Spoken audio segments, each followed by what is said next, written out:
Hey everyone! Tonight we start with the completely naive, sometimes poetic, and frequently puke-covered experience of medieval drunkenness. It was safer than the sea, more trustworthy than a doctor, and far less expensive than a confession when it wasn't simply for fun.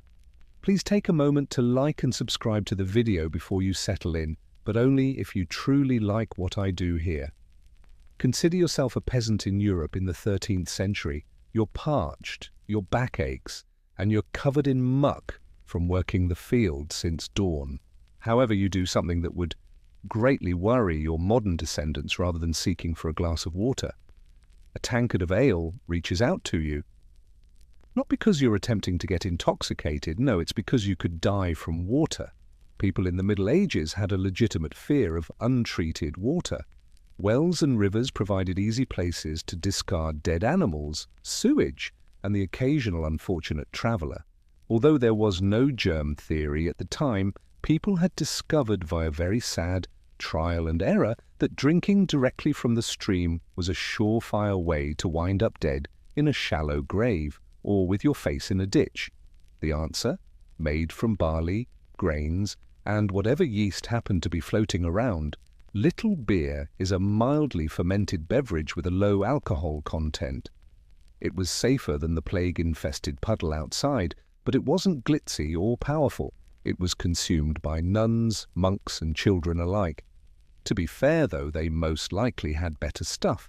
Approximately 1 gallon of ale was eaten daily by the ordinary medieval person. Exactly 1 gallon. They truly didn't trust water, not because they were all crazy drunks, let's face it. Some of them were. Additionally, it was easier and less expensive to manufacture than wine, particularly in Northern Europe.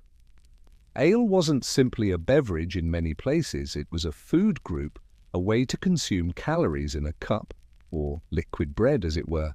And it wasn't quite as chewable as the mouldy thing that the local miller was passing off as food.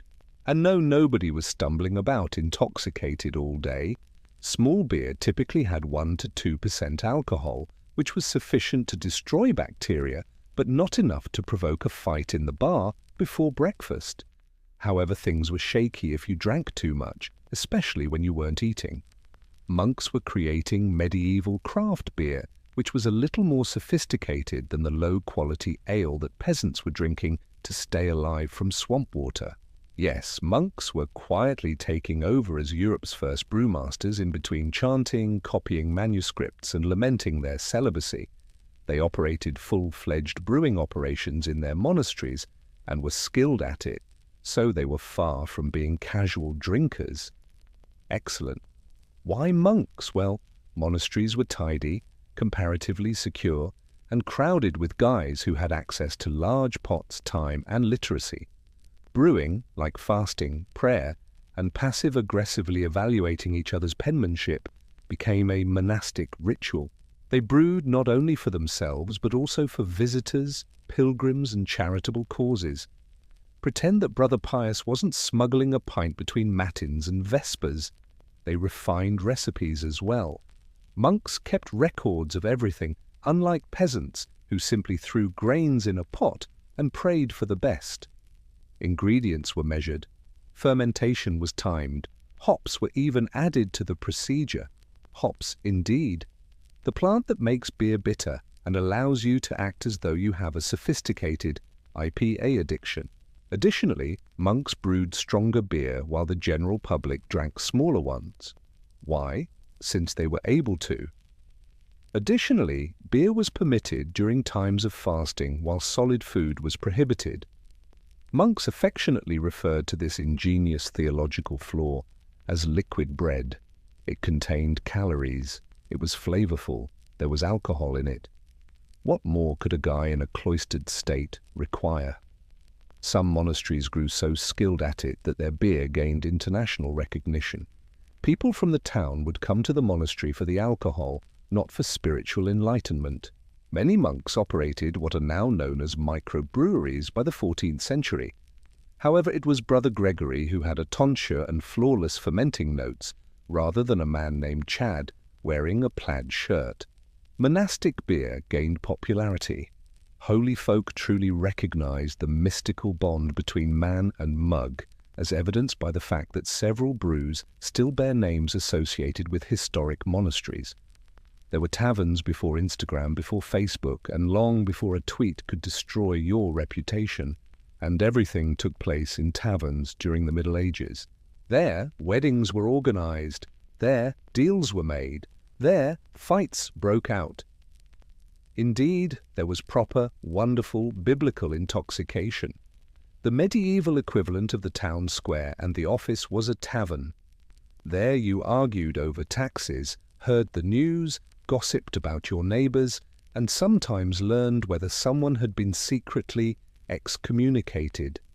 It was essentially a Reddit topic from the Middle Ages, with a little less trolls and more drink. Just a little. It was a plain interior, an open hearth, rough wooden benches, a floor covered with straw or filth, and a bar owner who might or might not have cleaned the mugs this week. Smoke, garlic, and regret filled the air. Additionally, on busy nights there may be impromptu pig auctions, travelling singers, or dice games in between rounds. The menu for drinks, modest. Typically ale, perhaps cider, and a little wine if you were wealthy or fortunate. However, nobody showed up for the variety. They came to see the mayhem. Furthermore, a tavern was more than just a place to drink in a culture where the majority of people worked in backbreaking conditions from dawn till sunset. It was a valve for pressure. Additionally, societal boundaries were momentarily blurred there. It was common for peasants and businessmen to cross paths in the pub, for priest and the local blacksmith to sit on the same bench, and for someone to periodically start speaking Latin after 2 cups, without anybody intervening. Ale made everyone equal. Everything was okay until someone knocked over a jug. Not everyone was a fan, of course. City councils attempted to control bars, which church leaders claimed were breeding grounds for sin, but their efforts were as successful as trying to control pigeons. However, the reality was straightforward. Taverns were necessary. They provided a location for people to lose memories, money, and arguments, while also keeping communities together and allowing steam to escape in a single evening. In medieval Europe, social class frequently determined how inebriated one became and how much dignity one lost as a result. Because there was no one-size-fits-all way to become inebriated, it arrived in tiers, resembling a wobbly wedding cake with a goat lying on top of it. We should begin at the bottom, the peasant. Throughout the day, the typical village labourer drank weak cider or little beers, not to party, but to stay alive. It served as a source of calories, a substitute for water, and, to be honest, one of the few reasonably priced treats in a world full of taxes and blisters. Peasants drank from clay jugs, wooden cups, even their hands in extreme cases. On feast days, you could bet on someone waking up in a haystack with no recollection and someone else's shoe, but being inebriated wasn't necessarily the aim. Now ascend to the nobility via the muddy social ladder. Alcohol was a status symbol here. The wine the nobles drank was excessively expensive, ideally imported, and served in a glass that could also be used as a helmet. Since nothing indicates power like consuming something that smells like your grandmother's closet, wine was frequently sweetened, spiced, or perfumed. Noble court feasts were multi-course affairs, never-ending refills, and toasts that lasted so long you could grow a beard in the middle of a sentence.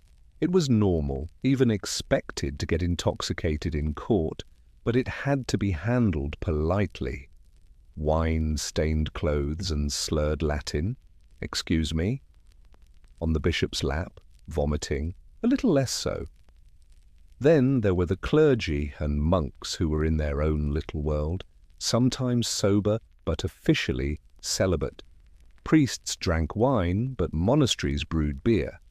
Of course, for sacramental purposes, which is a polite way of stating that they were typically drunk by vespers, but the one rule that applied to both peasants and nobles was to not squander it.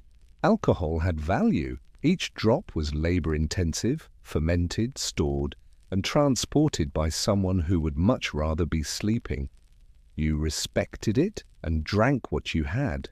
Or you ended yourself in the stocks after a battle with the baker. The medieval equalizer was alcohol.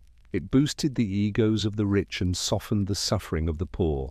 Everybody gained something from it. Legends and hangovers were experienced by some.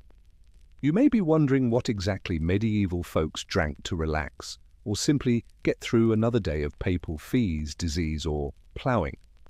The real foundation of the medieval beverage lineup is ale, so let's start there. It was frequently thick enough to chew and was unfiltered and uncarbonated. Ale came in a variety of strengths and was brewed from barley, oats, or whatever grain hadn't been snatched by rodents that week. Buzzworthy, light, ordinary ale, small beer, and the kind that made you start reciting poetry or see angels, sometimes both. Mead, the preferred beverage for people who wished to feel somewhat mythological, came next. It was sweet, robust, and made from fermented honey and water. It was a favorite at feasts, and among those who felt that ordinary beer was not theatrical enough. Mead was the bard with the lute and the dubious eye contact if ale was the village plumber. When wine arrived, it was mostly consumed by the wealthy, monks and whoever else in southern Europe, where grapes were more abundant than morality. However, wine from the Middle Ages was very different than Merlot today. It was frequently combined with herbs, spices, or even seawater, and was frequently weak and sour. Seawater, indeed. Drinking a Cabernet that tastes like saline and regret is the epitome of class. Additionally, you had perry and cider, which are fermented apple or pear beverages that are common in orchard areas. It's sweet, somewhat bubbly, and quite easy to overindulge, particularly if you were already well into your no-work-today plan. Then strange things happened. Braggot, a medieval beer and mead mixture that was typically potent enough to remove paint, was consumed by some people. Posset, an odd hot concoction of curdled milk and ale, was a favorite among others. Imagine someone who is upset with cows making a frothy soup. At times, medical mixtures entered the scene, such as wines mixed with herbs that claimed to be able to heal anything from demons to headaches. It's doubtful if they truly cured anything, but nobody gave a damn after 3 glasses. And lastly, for the courageous and the soon-to-be queasy, there was ale combined with raw egg. Did it make you stronger? Perhaps. Was there a scent you would later regret? Of course, you should witness medieval people during a feast if you believe they drank excessively on ordinary days. Your grandmother didn't provide courteous dinners like this. They were carnivals of consumption that went on all night. Meat, music, fun, and copious amounts of alcohol. And it wasn't just okay to get wasted. The seating arrangement essentially included it. There were feasts for every occasion, holidays, weddings, the arrival of a royal heir, the return of a person who had not perished in a crusade, or simply the Lord's desire to flaunt his new falcon-shaped goblet because he was bored. The drinking started early. The guests were expected to join enthusiastically with wine or strong ale being poured by the gallon. It could be interpreted as impolite, suspicious, or even treasonous to decline a toast. It was considered treasonous in several courts. Cheers weren't all that toasts were. Speeches, blessings, and the occasional passive-aggressive poem were all part of these ornate rites. And after each toast came more food, more alcohol, and typically more poor choices. Because even intoxication had to be a show, nobility drank from elaborate cups made of gold, silver, and occasionally carved horn. In the meantime, servants were busy cleaning trenches, edible plates made of stale bread, refilling mugs, and silently evaluating everyone. The gathering frequently turned into a haze of singing, wrestling, and drawn-out stories that no one requested as the evening went on and inhibitions disappeared. Medieval chronicles show people fighting in the middle of a feast over who had a funnier joke or a more respectable beard. The entertainers then arrived: jugglers, minstrels, dancers, or that one guy who, after drinking too much mead, fashioned inappropriate shadow puppets. The same overflowing pitchers fuel them all. You departed swaying, full of good cheer and roast goose, if all went well. If they didn't work out, you woke up with a shattered lute and a jester beside the table, vowing never to drink again. Until the following week. Feasts were organized mayhem and booze. It served as both the accelerant and the social glue. Allow me to introduce you to the chaotic world of medieval drinking games, where the stakes were great, the rules were ambiguous, and the risk of injury lingered around absolutely, in case you believed that beer pong represented the pinnacle of human civilization. It wasn't just medieval socializing that led to getting inebriated. The major event was that, additionally, games aided in progress. These were not scorecard-based organized competitions. They began with laughs and finished with someone passing out in the turnip bin. Among the most popular hobbies, wars of toasting. Several people would compete with one another, not with great words, but with sheer noise. To the king's goat, it was more about surviving round after round without slurring the words than it was about poetry. Casting the dice was another traditional game that was frequently played for cash, liquor, or dubious favors. The rules varied according to who was sober enough to explain them, and the dice were rough, frequently cut from bone. And what if there was a cheating charge at the end of the game? Congratulations, then. We'll talk about medieval bar fights later, which you just invented. Who could drink the most in the quickest amount of time? Not a very original name, but very well liked. This was more about getting bragging rights and potentially liver failure than it was about winning. Men in the Middle Ages took great satisfaction in taking down as many tankards as possible before collapsing into a hedge. Courtly promises and other customs surrounded drinking games in aristocratic societies.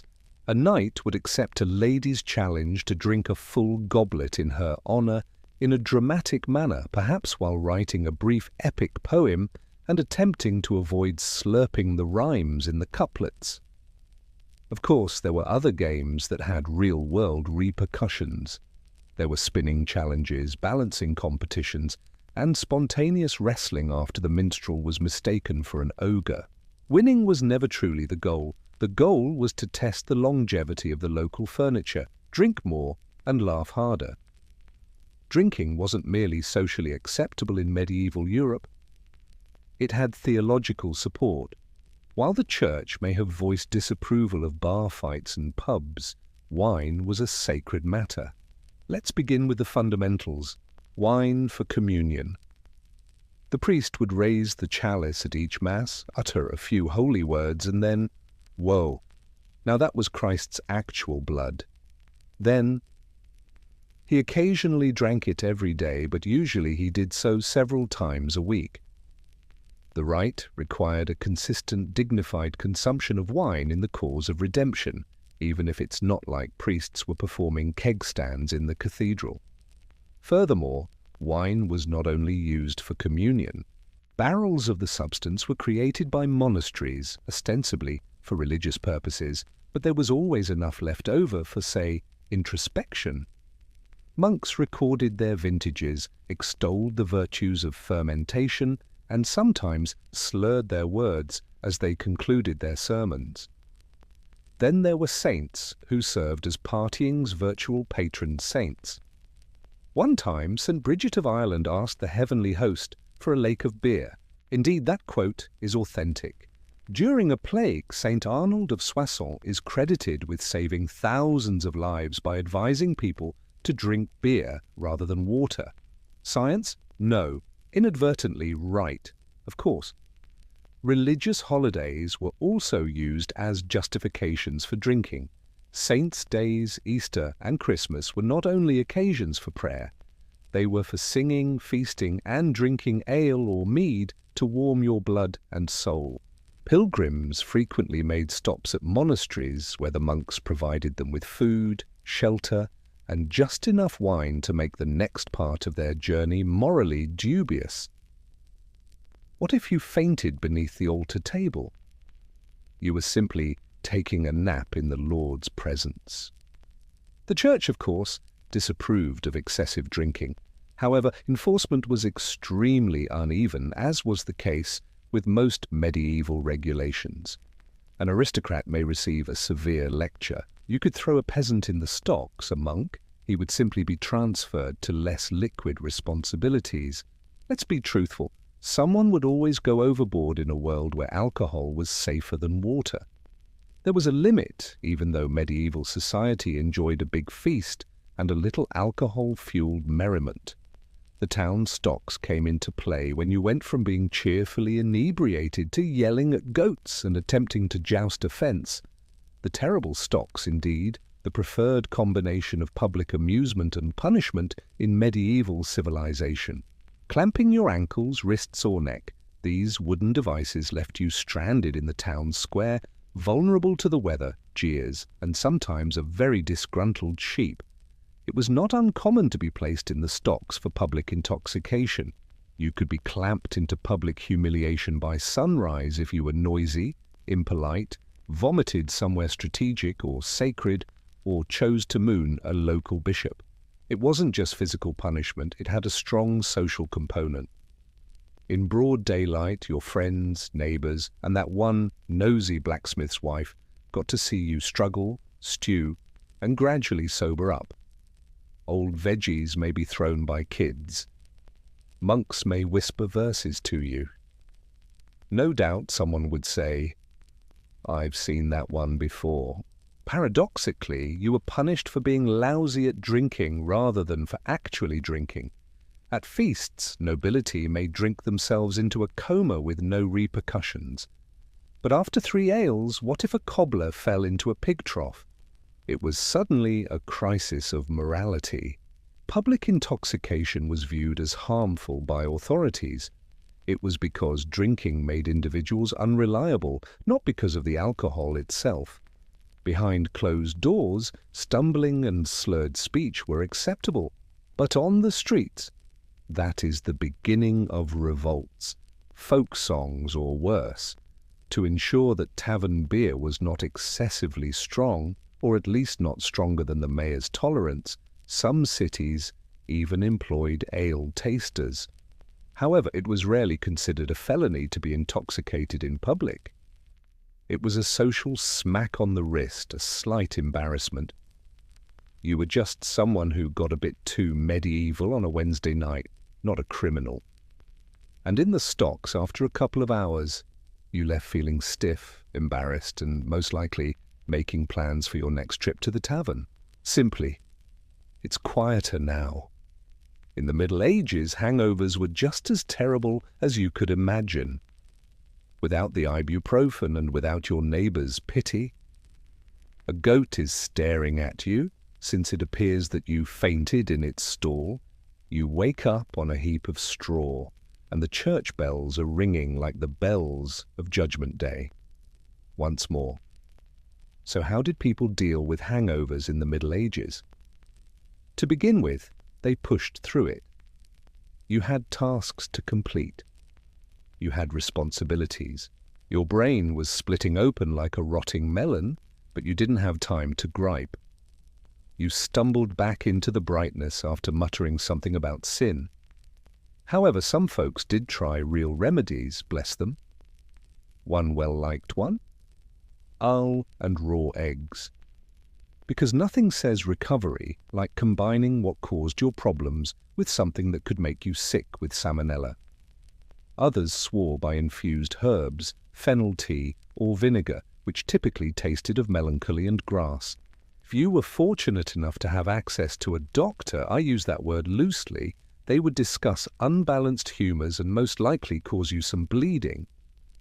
Nothing is better for a hangover than losing blood, isn't it? Some simply continued to drink. It's not a joke. The dog's hair wasn't created yesterday. People in the Middle Ages reasoned that since they already felt like dying, they might as well finish it off with a hot cup of coffee. Naturally, the church had a different opinion. Hangovers were God's way of punishing you, not just your body. Repentance and possibly fasting were the recommended courses of action. Guilt and a dry crust of bread are the best remedies for headaches. To be honest, it's unlikely that most people referred to it as a hangover. It was only called for Thursday. Don't get me wrong, though, there were repercussions for being inebriated in the Middle Ages. The distinction is that you were unable to tweet about it. You simply stood up, cleaned your face of the ale crust, and hoped that no one would remember what you did with that treasure. Someone created alcohol at some time in history, and 5 minutes later, someone else was struck in the face by a mug. Welcome to the wild world of medieval bar fights, where you may get into trouble for your honor, your drink, and your dubious singing voice. There was no peace in taverns. They were noisy, smoky, and foul-smelling, and they were typically crowded with individuals who had been digging ditches, shoeing horses, or fighting with their landlord all day. Now that they were 3 ales deep, they felt bold. Arguments began over a wide range of topics, including who had the better beard, who insulted whose ox, unpaid bills, spilled drinks, failed dice games, and sometimes because someone believed the other guy looked too French. In other towns, that was a real insult. It was illegal to carry weapons into taverns, but let's face it, this prohibition worked just as well as the contemporary no-smoking signs in bars from the 1990s. Walking sticks, clubs, and daggers could all be turned into weapons if the dispute became intense enough. What if you were without a weapon? No issue. Both wooden stools and tankards were heavy. Brawls in the pub ranged from brief shoving contests to full-fledged mayhem involving the destruction of furniture. The tavern keeper occasionally took over. At times they simply observed from a distance while estimating the number of tables they would have to fix the next morning. Generally speaking, local authorities didn't give a damn unless someone died or someone significant was hurt. It was essentially a Friday night if there were only 2 peasants swinging madly in the corner and a lute musician continued to strumming in denial. However, if a traveling merchant or a noble became involved, the law would appear out of nowhere and supplies would be ready. Or worse, you were barred from the tavern and fined a month's earnings. It was essentially banishment in the Middle Ages. Fighting was an element of bar culture despite the dangers. You entered for a chuckle and a drink. You can have both at times. There were moments when you had a black eye and a narrative you couldn't share with your grandmother. Drinking in the Middle Ages wasn't limited to men. In fact, it was likely that a woman had made the ale, sold it, and possibly poured it on your head if you became thirsty, if you went into a pub, or purchased it from the corner stall. One of the most prevalent and undervalued characters in medieval drinking culture is the alewife. Women who produced beer were not the only alewives. For centuries, they were the main brewers. Brewing, like baking or churning butter, was regarded as domestic labor. However, it may cause you to become inebriated and sometimes cursed out by drunken blacksmiths. These women made ale in small quantities at home and sold it from windows, tippling houses or jugs. While some managed full-fledged public ale bars, others worked out of their kitchens. Indeed, they might run afoul of the law, particularly if their brew was excessively potent, too feeble. It inexplicably caused people to fight foul and have hallucinations. Alewives had to abide by local brewing regulations, which varied based on the municipality, the time of year, or the inspector's attitude. Because prices were set by law, an alewife who overvalued or watered down her product risked fines, public humiliation, or having to wear a paper hat that declared her to be a lousy brewer. Indeed, it is. Then there were the tavern maids who worked inside the alehouses, cleaning tables, pouring drinks, and avoiding being touched by 3-toothed men named Oswald, who had too much mead in his system. These ladies needed to be quick, harsh, and skilled at insults. Others wooed their way to higher tips, while others were merely looking for a job. Some retired early and married wealthy drunks. The dream of the Middle Ages. Women weren't only found behind bars, though. They also had a drink, particularly during weddings, festivals, or after a confrontation with an uncooperative cow and 8 kids. Though it wasn't unheard of, drunkenness in women wasn't applauded either. Additionally, a few verses of a raucous song were perfectly acceptable provided the ale was good and the night was long. Alcohol was given to you in the Middle Ages if you were ill, hurt, or simply appeared a little uneasy. It might have been a clergyman, it might have been your barber surgeon, it might have been your granny, but don't worry, drinking was the medieval answer to practically anything. To be fair, it did assist occasionally, not because drinking made everything better, but because a few glasses of wine can help feel better when you're feeling light-headed, feverish, or bleeding from a jousting accident. Greetings from medieval medicine, where wine served as a sedative, disinfectant, pain reliever, and sometimes even breakfast. Doing a lot of heavy lifting is another euphemism for doctors who frequently prescribe wine and ale. Mead, blended with herbs, served in what was effectively a hollowed-out medieval mug as well as a prayer. If you had a cold, warm wine, a headache, a wine with mint, or digestive problems, monks even made herbal liqueurs to aid with recovery.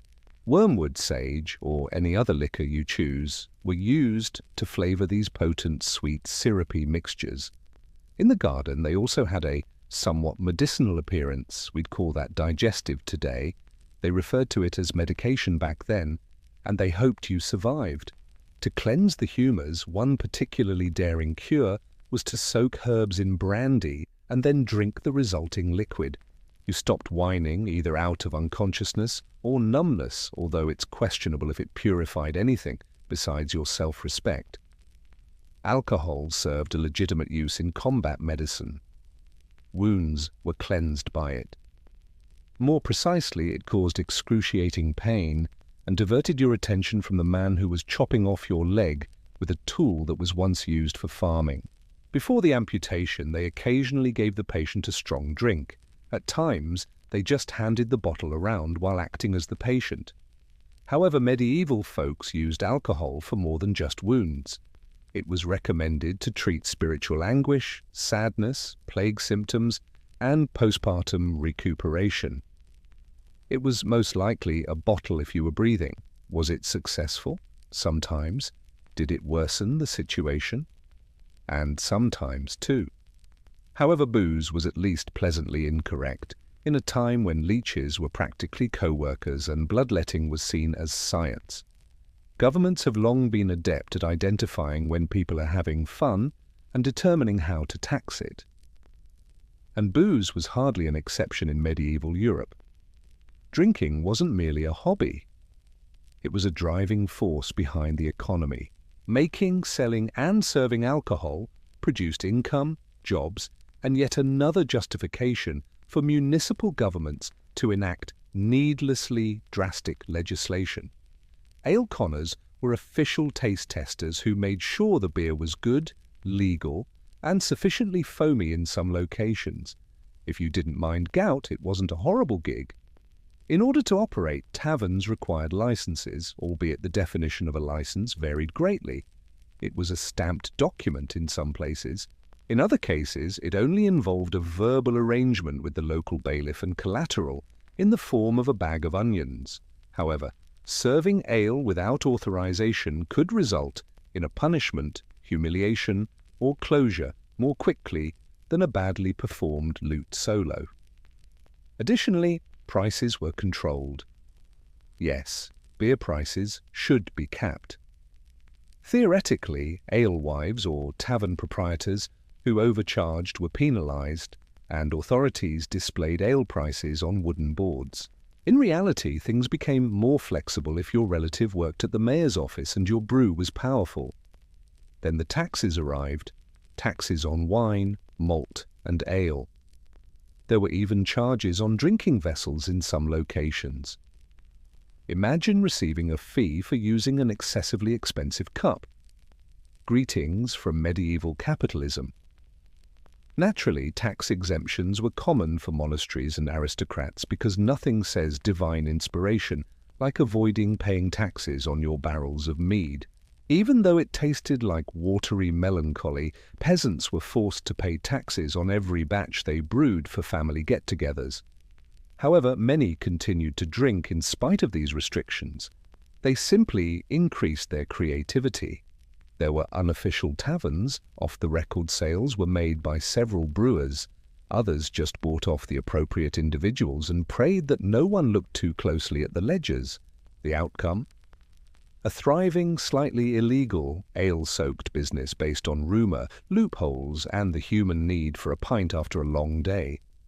So, alcohol was more than merely social throughout the Middle Ages.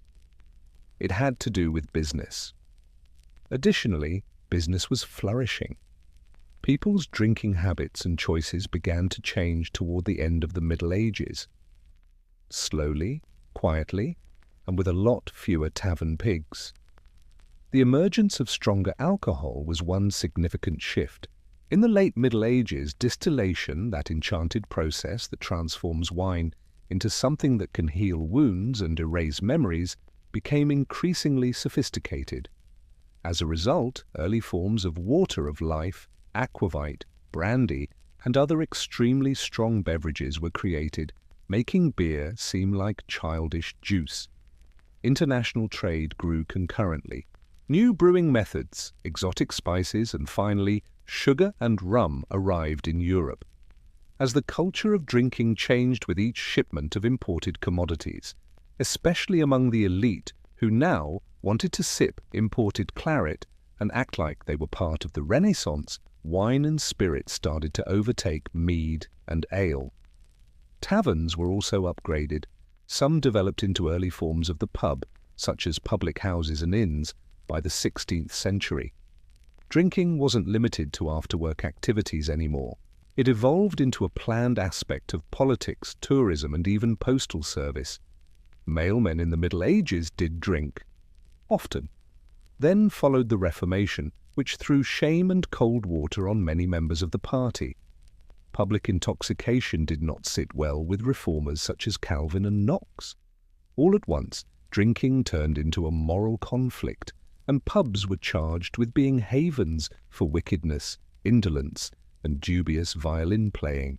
Governments became more stringent. Laws governing licensing increased, taxes went up, the criminalization of public intoxication increased, but the craving for a nice libation?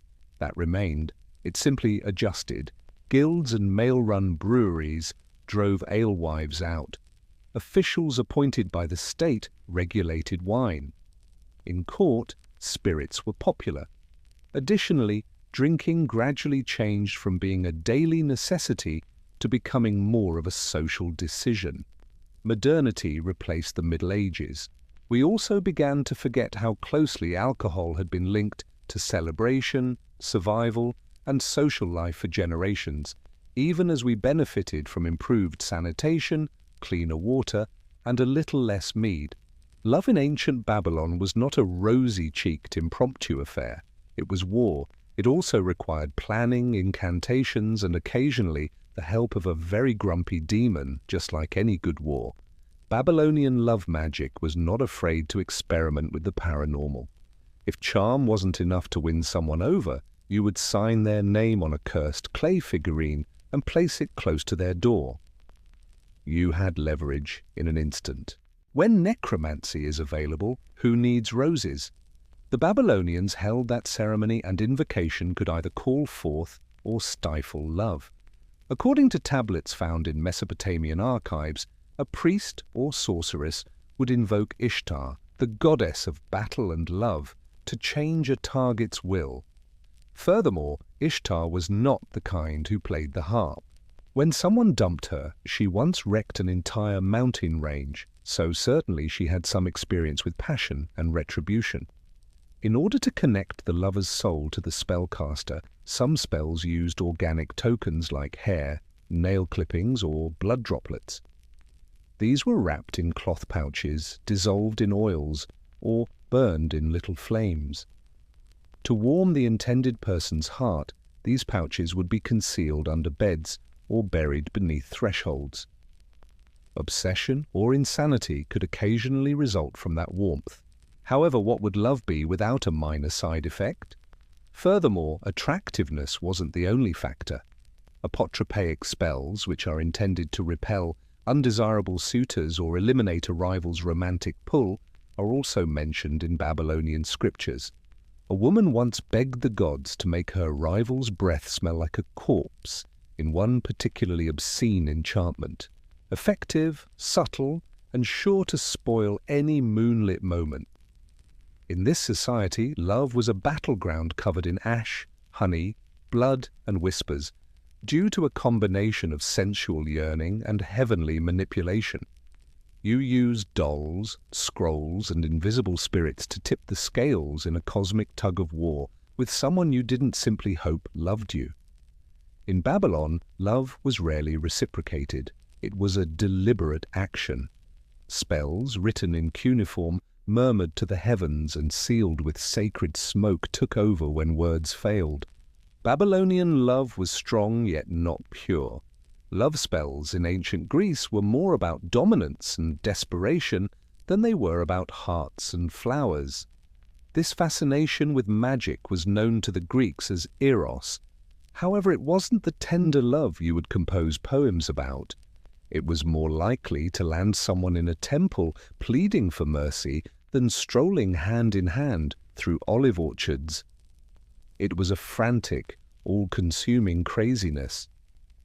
The two potent subsets of Greek love magic were agog spells and philia spells.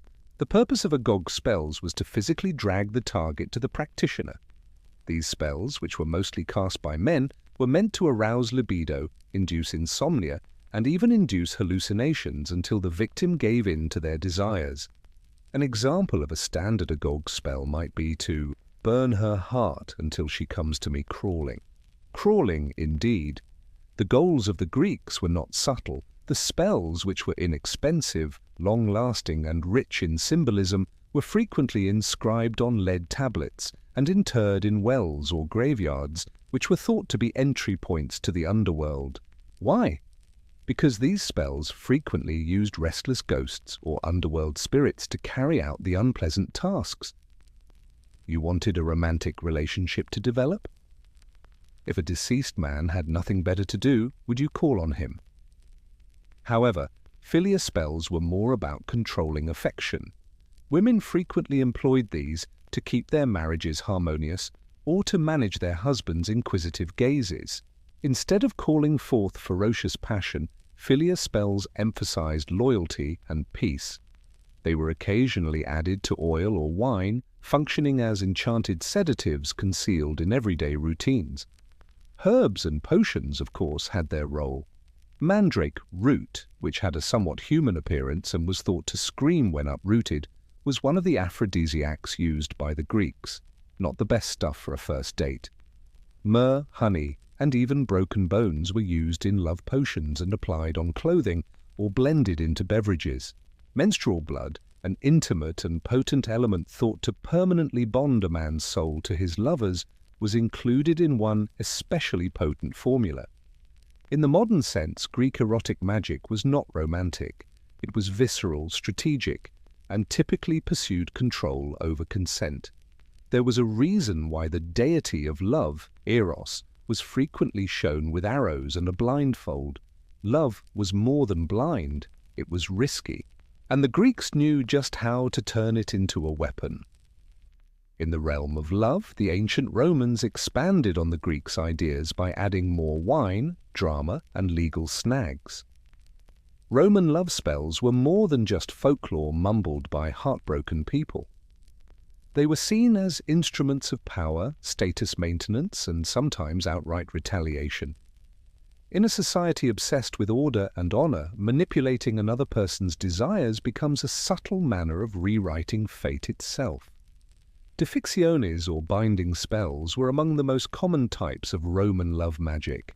Before being buried in tombs or dumped into waterways, these were typically carved onto small sheets of lead and folded like sworn love letters. The concept? Use chthonic deities like Pluto or Hecate to ensnare the target's body, mind, and soul. Frequently, the writing was incisive, authoritative, and replete with fervent entreaties. A few of them resemble court summonses, others were fan fiction with a melodramatic twist. Rome provides a particularly unsettling example, asking that a woman named Victrix burn like a torch, day and night, with love for me, Marcus, until she can no longer bear to be without me. It sounds romantic, until you discover that Marcus placed the spell close to a child's grave in order to give it more strength. Roman morality, not required. Another medium for magical manipulation was oils and perfumes, herbs like vervain, mint, or even belladonna, which, depending on the dosage, may either arouse or sedate, were used by women to anoint themselves or their chosen mates. A woman with a pleasant scent may not be merely attempting to impress. She might have been using a liquid micro-love spell on her toga-wearing crush. The so-called Venus wine, a powerful love potion purportedly made of animal parts, unusual herbs, and human fluids, was one particularly scandalous Roman strategy. It was said that in order to tip the scales of power, slaves and courtesans would slip it into their masters' goblets. At least the hangover might make someone more vulnerable if the potion didn't work. It's interesting to note that Roman law recognized love magic, but not as a crime of passion. Rather, it was categorized as sorcery and viewed as a menace to the public if it interfered with inheritance or property rights. Before someone cursed a senator into celibacy, love was all fun and games. The Romans liked their love to be magical, political, and sometimes poisonous. Love was considered sacred, magical, and potentially dangerous in the hands of the wrong priest in ancient Egypt. Egyptian love charms blended literary description, sacred devotion, and, when necessary, brutal manipulation. These weren't the meanderings of a teenager who had lost their heart. They were well-planned ceremonies, frequently documented on papyrus, and supported by the power of gods such as Bez, Isis, and Hathor. You didn't cry if your heart was broken in Egypt. You summoned. Egyptian magic represented their belief that love could be unlocked like a tomb or stirred like a potion. The dream spell was a popular method where the spellcaster called upon a deity or demon to show up in the target's dream. You miss her as much as the desert misses rain, the spell would murmur. Classy? Indeed. Manipulative? Of course. A Ptolemaic-era papyrus that has been unearthed tells of a spell in which the target's heart is compared to a captive bird that will continue to flutter if it is not reunited with the person who cast the charm. These texts were thought to have magical power, were frequently written in red ink, and occasionally featured tiny illustrations of symbolic birds with clipped wings or bound people. In case the gods needed reminding, a visual cue. It wasn't just metaphor, though. Physical items also possessed power. Both the target and the spellcaster were represented by wax figurines. These dolls were put in jars with written love formulas, wounded with needles, or rubbed with scents. Additionally, the outcomes vary greatly according on the punishment, passion, or aim. Desire love? Apply lotus oil to the doll. Want to exact retribution for being turned down? Add the venom of scorpions. Potions were common and frequently contained mandrake root, honey, wine, and of course blood. Menstrual blood combined with beer was even necessary for some spells, as it was thought to tie the woman's soul to the man's through shared essence. See how it goes by offering that at a contemporary cocktail bar. The divine undertone of Egyptian love magic was what really made it unique. They were more than trickery, they were calls to action. It was believed that passion and love were organic manifestations of divine will. However, the right hymn, the correct words, and an appropriately charged amulet could affect divine intent. Ingredients that straddled the boundary between pure poison, magic, and medicine. You weren't only using roses to court someone, a concoction of hallucinogens, animal parts, and occasionally your own bodily fluids were being slipped to them. If dating in the modern world is difficult, at least it doesn't typically entail powdered mummy. Ingredients were not picked for their flavor or aroma in ancient love magic. They were chosen because of their spiritual and metaphorical power. The power of an object was thought to increase with its potency or taboo status. Because they had human essence, hair, fingernails, spit, and menstrual blood were frequently used. You required a piece of them or of yourself in order to bind them. However, some recipes were far more than just personal. Scraps of lion skin, crocodile fat, or the feathers of nocturnal birds, animals believed to exist between worlds, were occasionally used in spells in Babylon. To arouse both love and fear, scorpion venom was used to amulets, or combined with myrrh in Egypt. In Rome, the remains of condemned criminals, or more unsettlingly, the ashes of burned bones, were sometimes used in spells. Love would be taken from the world of the dead if it couldn't be earned. In one especially perverse Greek recipe, the user was to take bat bones, crush them with wine and honey, and then place the mixture under a statue of Aphrodite lighted by the moon. Your target would be enraged with desire after drinking it. Of course, they may also go completely crazy. The distinction between aphrodisiac and poison was muddled by several concoctions. Popular components included henbane, mandrake, and belladonna. When used in moderation, they caused dizziness and emotional receptivity.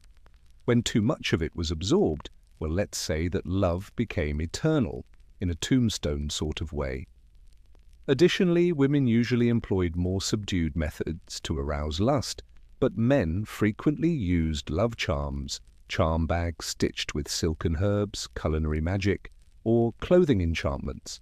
These might be hung under mattresses or concealed in pillows. In order to make the moment sensuous and enchanted, one Babylonian ritual even directs a woman to apply a sacred oil to her breasts before embracing her lover. Ancient love spells weren't always intended to arouse passion. Some were disguised curses that were laced with sultry language, but were actually poisonous. Mutual desire was not at issue here. They have to do with dominance, humiliation, or revenge. And love wasn't their real objective. Control was the issue. Many so-called love spells in ancient Greece and Rome were actually defictiones, binding curses intended to subdue the victim's will. They could be politely expressed. May I be the only man she thinks of? However, their strategies were evil. It was intended to destroy an individual's emotional autonomy, leaving them emotionally trapped, sleep-deprived, and fixated. It was psychological warfare, if that sounds like it. The body and intellect were frequently the targets of these spells. According to a common Greek curse, the target's arms, legs, tongue, and even genitalia would be bound by underworld deities, leaving them defenseless unless they fled to the spellcaster. These curses were written on lead tablets, which were folded tightly to represent the victim's sealed fate. The tablets were then placed in cemeteries, wells, or crossroads, all sites where the worlds of the divine and the human were in transition. One notorious Roman example pleaded with Pluto to drive her insane till she came looking for me on the streets. It contained detailed instructions for the body. To prevent her from dancing with someone else, bind her knees. To prevent her from kissing someone else, bind her lips. There was no romance. With spectral accomplices, it was emotional kidnapping. These love curses occasionally involved a rival as a second victim. In that scenario, the spell would damage the rival's chances while rerouting all of the target's passion to the caster. A woman's rival is cursed by one of Carthage's spells with womb sickness, a rotten voice, and hair loss, a horrifying method to guarantee that she would not be the object of love for anyone, Curses crept in even in Egypt, where love magic frequently took the shape of poetry. Certain spells used lion-headed gods to destroy a target's mental stability until they gave in. Others bound their heart to the practitioner by repeating poetry while holding figurines of the victim who had been stabbed, burned, or broken. Ancient love magic was not always concealed in temples or etched on mysterious tablets, despite the complex rites and unsettling curses. A large portion of it was embedded in everyday routines and lived in the ordinary. Casting a love spell was as natural to many as pouring wine or brushing one's hair. Reality and magic were inextricably linked. It was included into it. Vendors in crowded marketplaces from Babylon to Athens offered more than simply figs and fragrances. They also offered magical charms for sale. To draw love or protect against unwanted approaches, little amulets crafted from carnelian, hematite, or bronze were stitched into clothing or carried in tunics. They were thought to either ward off lust or charm people. Some had phallus-like shapes, while others resembled little hands or eyes. If a female wants a suitor to notice her, she might wear one. To keep her spouse faithful, a lady may conceal one under her mattress. Food was also infused with love magic. They used more than simply spices to cook their meals. There was purpose. Women in Rome were known to serve bread kneaded with muttered spells, pour honeyed wine laced with herbs, or stir aphrodisiacs into stews. One Egyptian charm instructed the user to repeat the name of the beloved 3 times while breathing into the boiling pot. With every mouthful, dinner turned into a gradual spell. Cosmetics were not exempt either. In the belief that it would make their gaze alluring, ancient Greek women ground particular herbs into their lip paints or eye kohl. According to a Hellenistic enchantment, a lady would apply rouge while reciting verses from a hymn to Aphrodite, turning her daily beauty ritual into a holy act of seduction. Clothes also have magical properties. Before presenting a garment to a possible lover, a Babylonian scripture advises washing it in charmed water. The clothing itself turned into a charm as a result. And if it was worn by that lover, it was said that the spell tightened like a net. These commonplace spells weren't usually elaborate or dramatic. They took place in bathrooms, bedrooms, and kitchens, and were delicate and private. The ancients believed that love magic was not only for vengeful aristocracy or desperate sorcerers, it was for everybody. Ancient love spells were never sure to work despite their alluring claims, and when they did, there can be unsettling or even tragic results.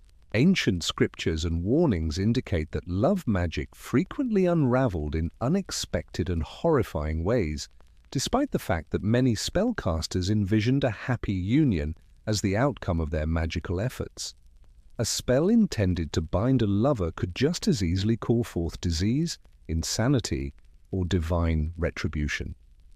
Both priests and philosophers in ancient Greece and Rome warned against interfering with other people's wills. Theophrastus made fun of people who used love potions, calling them desperate and stupid. Love magic was categorically denounced by Pliny the Elder as hazardous superstition, stating that those who practiced it were either criminals or fools. Cautionary lines were common even in magical papyri. If you are not prepared to accept what comes next, do not summon this spirit, and the results can be hideous. According to one Roman tradition, an unsuccessful spell drove a man insane. He called out the name of a woman he no longer recognized as he strolled the streets at night.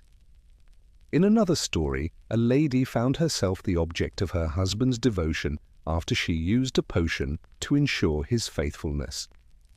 He grew hostile and suspicious, believing she was unfaithful despite her initial intentions. Some spells even threatened to turn the gods against the user.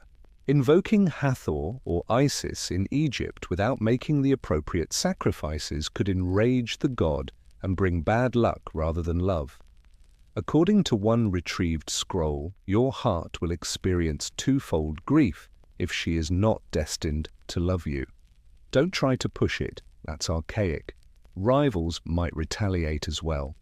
In order to break free from the initial spell or to curse the practitioner in retaliation, a targeted woman may hire a counter-magician.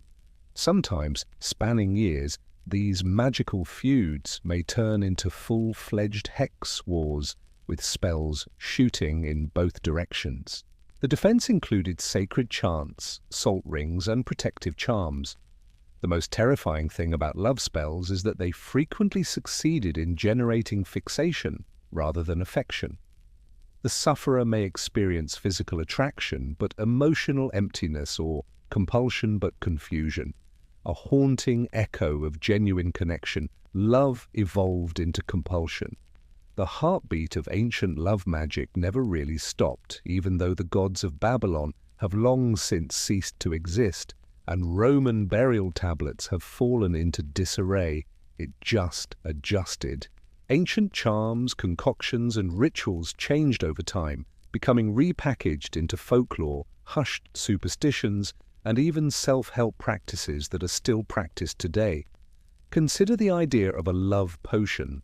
Health shop shelves are still stocked with tonics that promise increased attraction, closer closeness, or natural magnetism, despite the fact that current science mocks the concept of aphrodisiac elixirs. Teas and oils intended to reignite passion still contain ancient plants like ginseng, damiana, and mandrake. Even while we no longer call upon Venus or Ishtar, the urge to bottle love is still very much present. In some regions of southern Italy, Greek and Roman magical beliefs are still reflected in folklore. Herbal sachets concealed under clothing, scarlet ribbons knotted beneath mattresses, and whispered charms handed down from grandparents all reflect the customs that were once followed at both street corners and ancient temples. Spells uttered while cooking or talismans worn covertly are remnants of Egyptian and Mesopotamian love magic that still exist in regions of the Middle East and North Africa. Ancient love magic endures even in popular culture. The enchanted lover is frequently portrayed in movies, novels, and songs, whether it's a vampire driven by a blood tie or a potion that magically appears in a wine glass at the perfect time. A frequent plot device is the trope of the failed love spell, which echoes old cautions that forced passion can degenerate into anarchy. More intriguingly, contemporary psychology has discovered similarities between ancient spells and methods of enhancing attraction, such as timing admissions to optimize emotional effect, utilizing fragrance to evoke emotional recollection, or matching body language.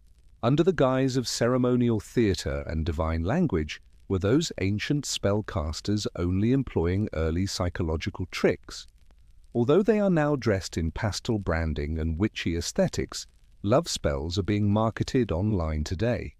While TikTok offers manifestation tutorials that would look right at home on a Greek papyrus scroll, Etsy businesses provide personalized candle spells. Ancient love magic ultimately involved more than simply winning someone's love. In the face of desire, it was about taking back control. We still have that instinct which is ageless, desperate, and exquisitely human.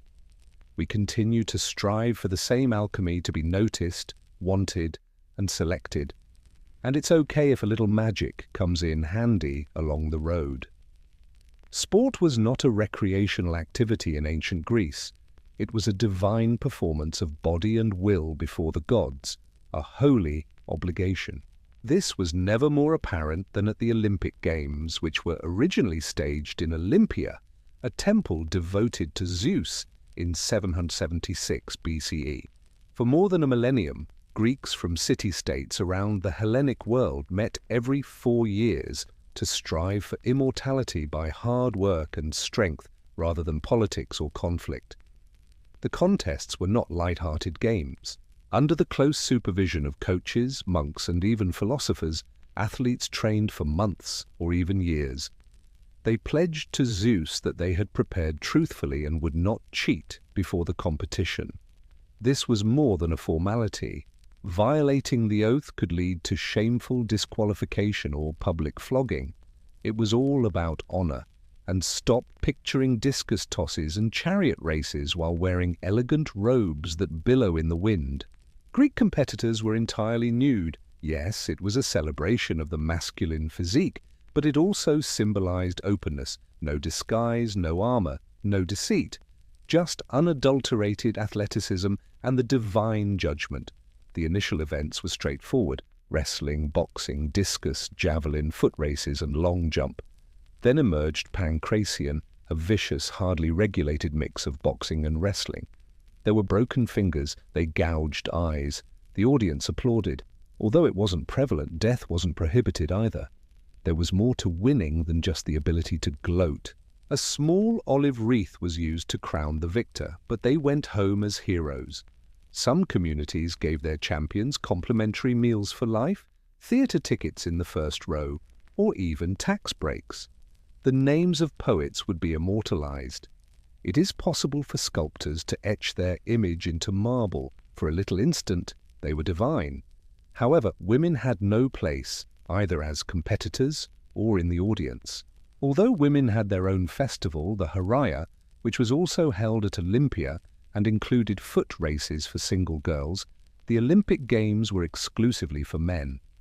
Nevertheless, that was nothing compared to the testosterone-fueled extravaganza that characterized the male arena. Games were only one aspect of the Greek Olympics. They were a holy fire, blazing with discipline, ambition, and divine anticipation. To sprint, wrestle, and triumph. There was more to it than athleticism. It was customary. It was a legacy. It was a non-weapons battle. The Romans transformed sports into a gory display, but the Greeks elevated them to a sacred rite. In the Roman Empire, athletics was synonymous with brutality, and the gladiatorial contests were the perfect example of this. These weren't tunic-clad courteous matches. These gruesome depictions of life and death were intended to excite the general public, pay tribute to the deceased, and serve as a reminder to those in positions of authority. Gladiators were usually convicted criminals, slaves, or prisoners of war. Nevertheless, they rose to fame in spite of their lowly position. For the amusement of the crowd, some, like Spartacus, became legendary figures who were admired even as they were led into battle. These men, and sometimes women, were educated to fight with discipline, accuracy, and flair at special schools known as ludi. Better still, make it more dramatic. The amusement included bleeding. The Colosseum in Rome, an engineering wonder that could accommodate up to 50,000 spectators, was undoubtedly the most well-known arena. Emperors and statesmen hoping to gain the public's favor funded the free events. They dubbed it bread and circuses. Keep the populace nourished and amused, and they won't inquire about corruption or conquest too much. Combat styles differed.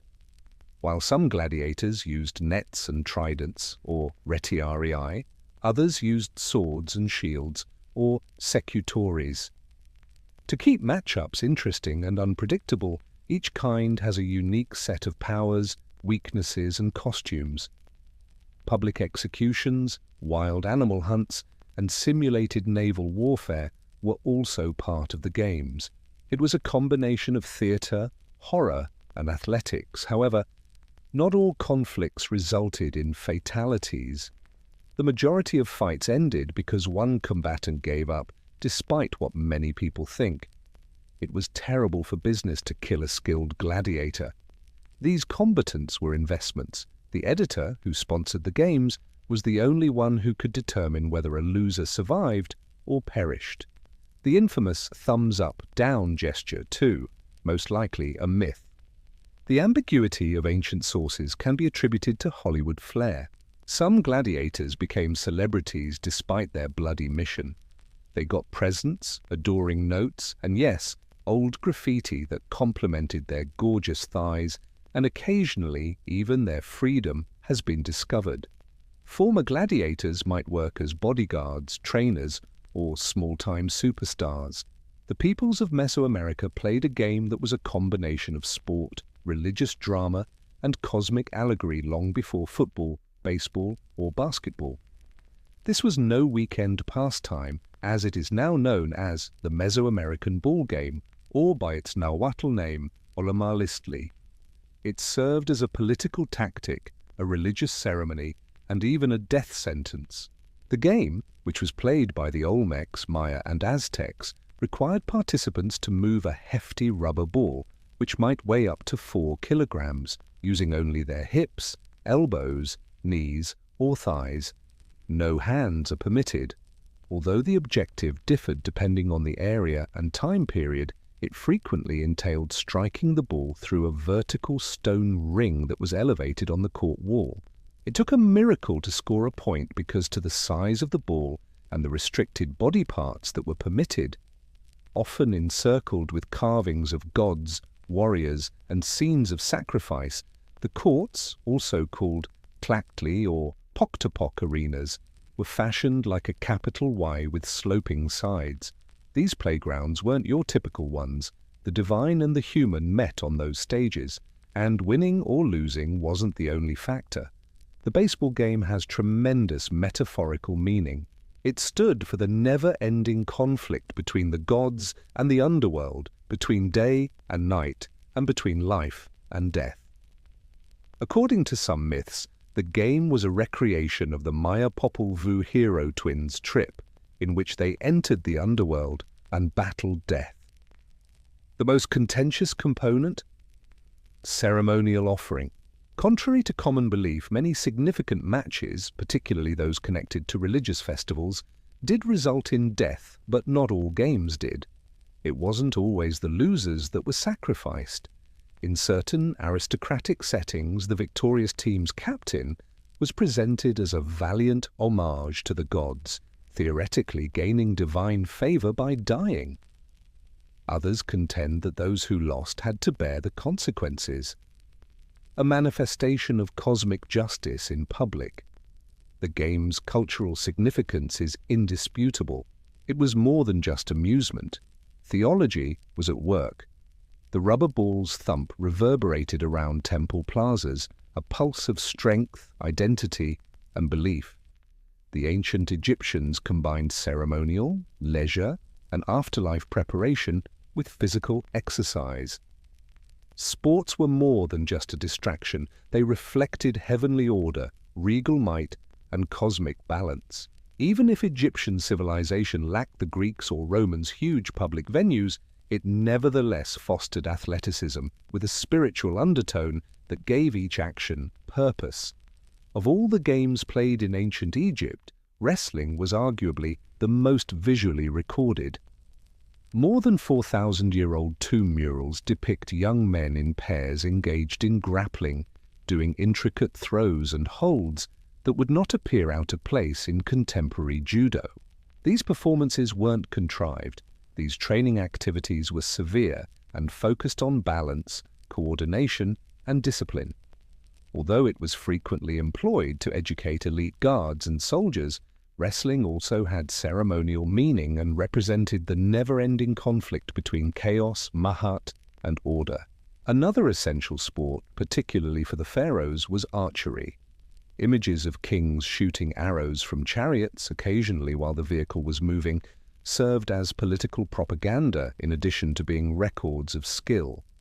A powerful pharaoh was considered to be blessed by God, and proficiency with the bow demonstrated both divine favor and combat preparation.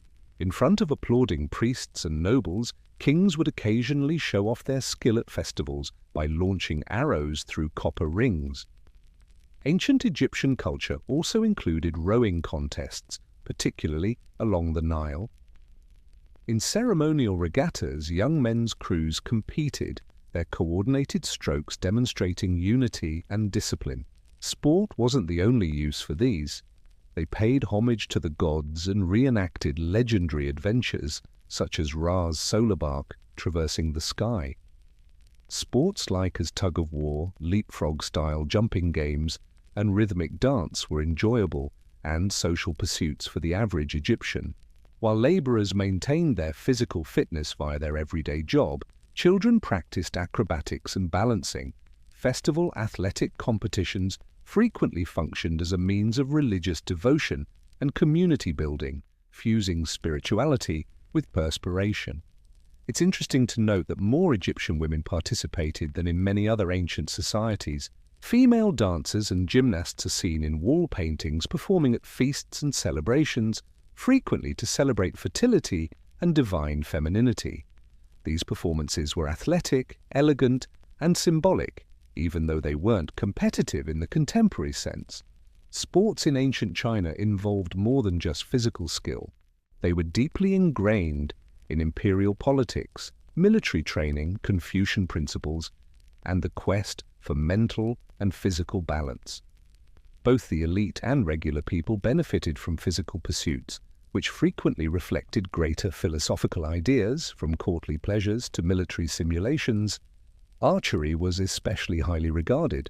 In Confucian tradition, the aristocrat was expected to master the bow not only as a warrior, but as a gentleman.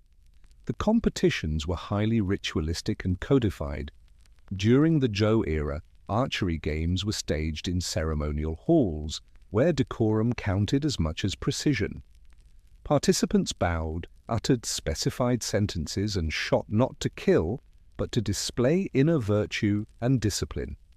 Hitting the target was considered as a metaphor for hitting moral perfection. However, not every sport in ancient China was as calm. Let's introduce Chinese polo, jiju. Polo, which was first played during the Han Dynasty and peaked in popularity during the Tang, was adopted by emperors, generals, and other members of the upper class. It was a fast-paced, exhilarating, and surprisingly hazardous game played with long mallets while mounted. Tang's emperor Shizong even lost his life in a polo match. Nevertheless, both men and women of the court took up the sport. Alongside their male counterparts, noble women in silk gowns were spotted galloping and hitting balls with incredible dexterity. Polo temporarily leveled the playing field in a time when gender roles were inflexible. Military sports were also very popular. The initial purpose of cuju, an early variation of soccer, was to maintain troops' coordination and agility. Players used precision technique to kick a leather ball through a hole in a wall or a net. Cuju eventually gained popularity as a civilian game as well, and it was recognized as the first known type of football. Sport also served as a medium for martial arts. Wushu and early kung fu were practices that developed the spirit as much as the body. They were not merely fighting skills. Military academies and public displays, frequently held during festivals, frequently featured sparring sessions and strength tests. Even games like chess and go, weiqi, were seen as mental sports, testing strategy, foresight, and emotional control. The perfect athlete was not just strong, he was also well-balanced, disciplined, and morally pure. Sports were rarely merely games in the ancient Near East, which included Mesopotamia, Assyria, Persia, and beyond. Athleticism was frequently interpreted as a sign of military readiness and divine favor. Physical prowess was not celebrated in a vacuum. Rather, it was a component of public ritual, the construction of the royal image, and the cultural apparatus of empire. Although they did not formalize sport like the Greeks did, the oldest known urban civilizations in Mesopotamia developed a variety of physical pursuits. For instance, Sumerian literature and art heavily emphasize wrestling. In the Epic of Gilgamesh, the hero engages in a furious wrestling match with the wild man Enkidu that trembles the city's foundations, yet the two become lifelong friends. Wrestling represented unadulterated strength, power, and respect amongst equals. It was not just a sport. It was expected of kings to be physically strong. The rulers of Babylonia and Assyria frequently commissioned reliefs depicting themselves practicing military maneuvers or hunting lions. These were political statements, not just acts of vanity. In addition to being a display of bravery, The king's decision to kill a lion by hand demonstrated his ability to maintain order and control chaos. That hunt for lions? It was muscular propaganda from the state.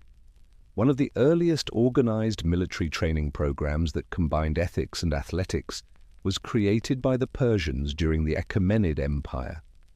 Young boys were instructed in speaking the truth, riding a horse, and shooting a bow. A trinity that combined moral instruction, combat, and sports. Both horseback riding and archery were essential for both being battle-ready and serving as prestige symbols. Rituals at temples also included public demonstrations of power. Festivals often included competitions like foot races, stone lifting, or even ceremonial fights, depending on the region and deity being honored.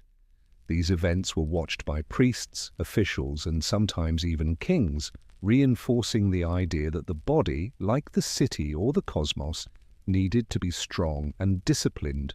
One unusual addition from the Near East was the use of board games like the royal game of which, while not physically taxing, were considered as mental duels, sometimes even tools for divination. Just like with archery or wrestling, victory showed heavenly favor. In the ancient civilizations of South Asia, particularly the Indus Valley, and early Vedic societies, physical culture was closely linked with social hierarchy, spiritual training, and the quest of harmony between body and mind. Even though there is no archaeological evidence of organized sport in the Indus Valley, hints from later Vedic writings, figurines, and urban layout show that the society valued strength, agility, and discipline. Large public baths and open courtyards were common in the cities of Harappa and Mohenjo-daro, and they might have been utilized for social events, water rituals, or physical training. People in dynamic stances, wrestlers, dancers, and acrobats are shown in terracotta figurines, implying that performance and movement were integral aspects of everyday life. Though no Olympic-style sports are reported, the surroundings hints at a civilization where the body was trained not merely for survival but for aesthetic and ritual purposes. Dhanurveda, the ancient science of combat, helped to further codify the emphasis on physical prowess when civilization entered the Vedic era. Young soldiers received instruction in hand-to-hand combat, chariot driving, archery, and swordsmanship. Competitions sometimes accompanied royal celebrations where princes exhibited their martial talent to demonstrate power and attract political alliances.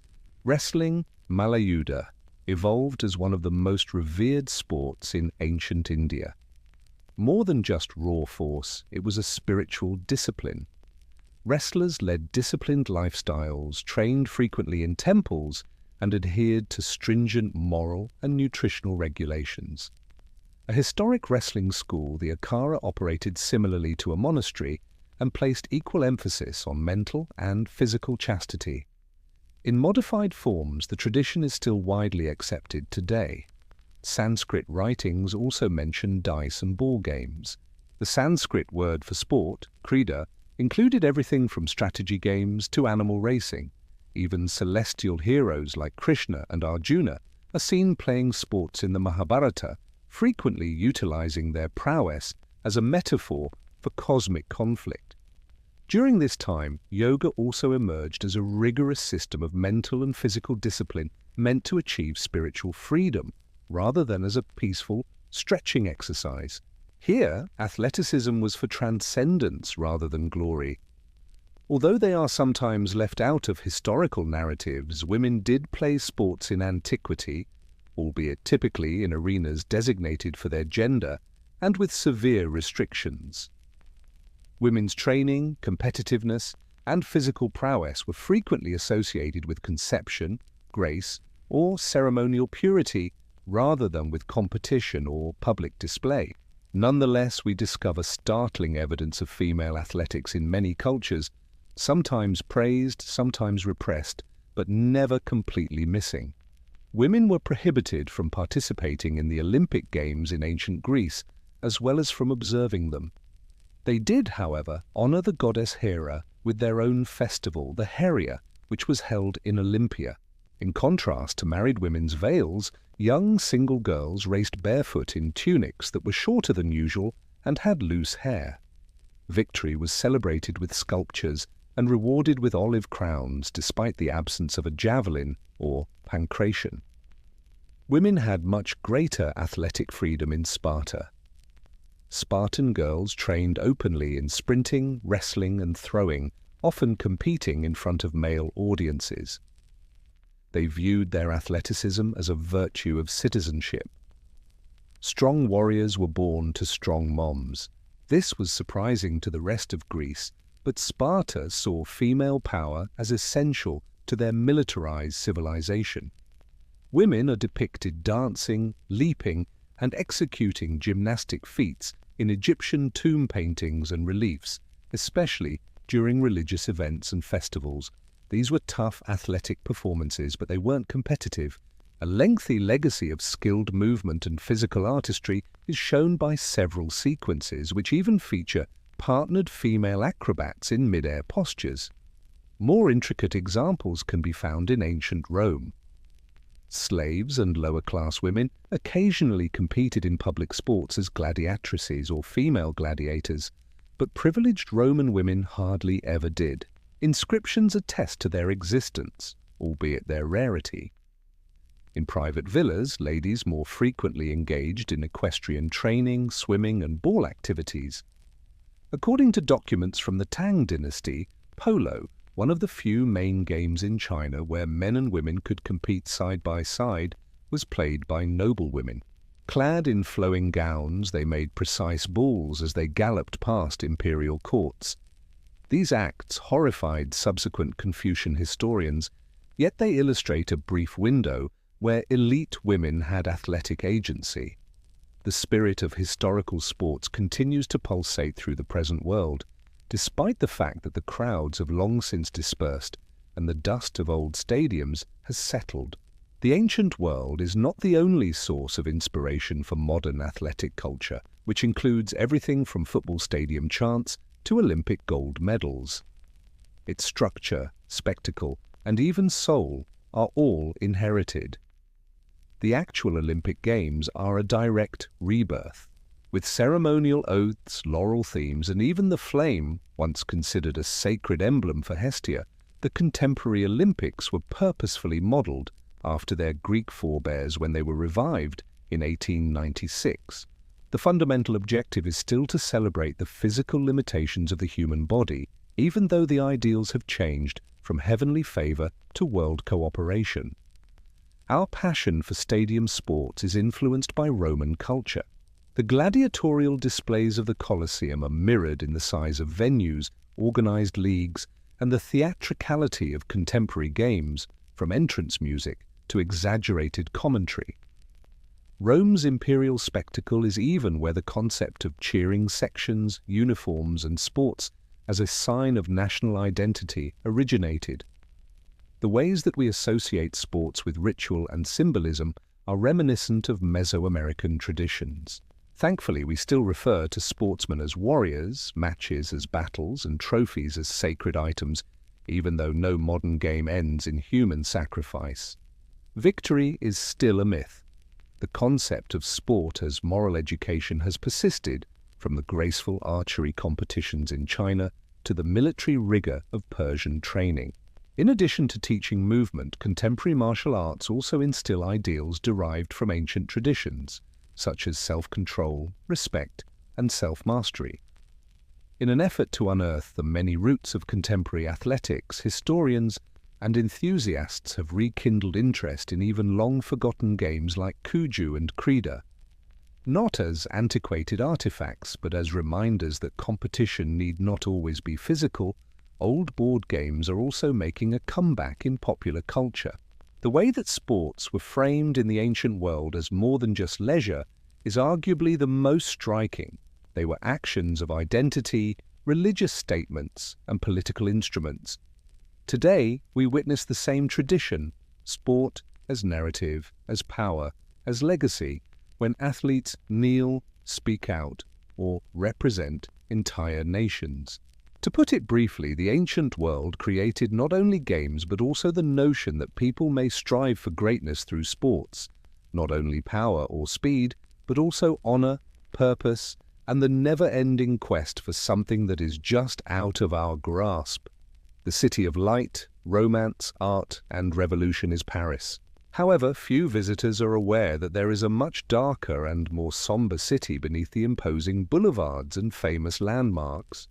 Paris, a shadow mended by tunnels, dug into limestone and lined with bones from wall to wall.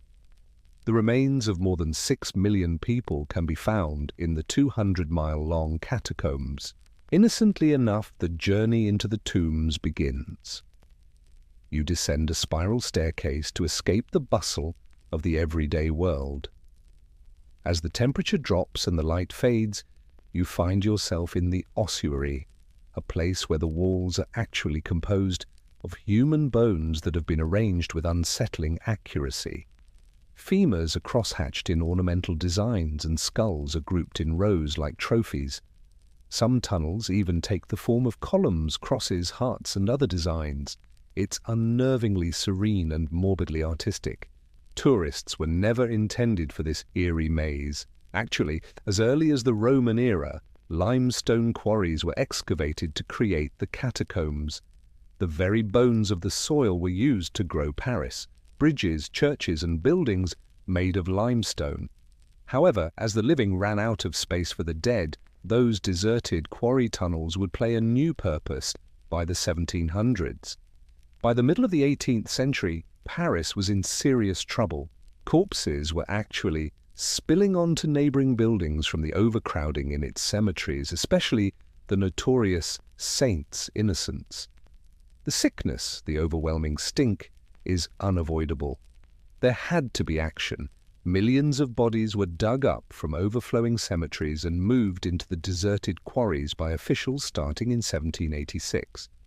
Under the cover of darkness, workers carried cartloads of bones in a somber procession illuminated by torches. Originally discarded, the bones were later rearranged to create the eerie structures we see today. Sanitation wasn't the only issue, it was a show. As a result, beneath a contemporary metropolis lies a large necropolis where time has stopped, and the bones of revolutionaries, medieval monks, and plague victims lie side by side.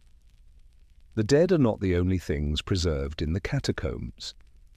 They preserve the recollection of a city that has always hovered between splendor and ruin. Therefore, while Paris above gleams with grace, it sleeps below, silent, black, and observing. Paris was running out of room by the middle of the 18th century, not for the living, but for the dead. Literally, cemeteries were so overcrowded that they were about to collapse. The city's central Cimetière des Innocents is the most notorious offenders. Over the course of its roughly 1,000-year history, it had amassed hundreds of dead in common graves, frequently buried 6 or 7 deep. The issue grew along with the population. The innocents and other graves had devolved into seething pits of ruin by the 18th century. It was an unavoidable stench that permeated marketplaces, churches, and homes. People who lived close to saints' innocents complained of recurrent illness and an intolerable odor. Meat deteriorated more quickly. The water had an odd flavor. According to some reports, human remains started to seep through the walls of adjacent basements. It was more than just hideous, it was risky. The church objected to a royal decree issued by King Louis XV in 1763 that forbade funerals within the city. Graveyards were places of worship. Consecrated earth was to be used to rest the bodies. However, things had reached a tipping point by the 1780s. Public health officials called for a remedy when a cellar wall fell under the weight of decaying remains on the opposite side. The deceased were no longer able to remain above ground. Now let's enter the deserted limestone quarry. These subterranean spaces, which were left over from Paris's building boom, were largely abandoned, dim, chilly, and out of sight, ideal for moving human remains in large quantities. Authorities started moving bones from the innocence of saints to the underground system in 1786.